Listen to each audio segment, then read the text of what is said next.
घरात एखाद्या गोंडस मुलीला जन्म देणं ही अत्यंत सुख देणारी घटना आहे.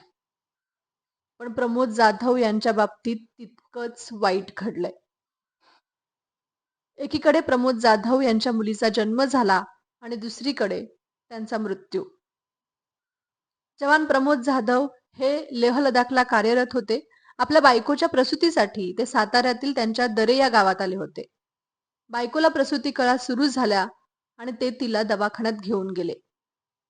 मेडिकलमधून औषधं आणण्यासाठी प्रमोद जाधव बाहेर पडले आणि टेम्पोच्या धडकेत त्यांचा मृत्यू झाला. एकीकडे ते मृत्यूशी झुंज देत होते आणि दुसरीकडे त्यांच्या मुलीचा जन्म होत होता. 8 तासांची ओली बाळंतीण आणि 8 तासांचं नुकतंच जन्मलेलं ते बाळ आपल्या वडिलांच्या अंत्यदर्शनासाठी आलं होतं. हा व्हिडिओ मनाला चटका लावणारा आहे. 8 तासांच्या त्या बाळानं आपल्या वडिलांच्या मृतदेहाला स्पर्श करणं खरंच काळासमोर कुणाचंच काही चालत नाही, हे खरंय.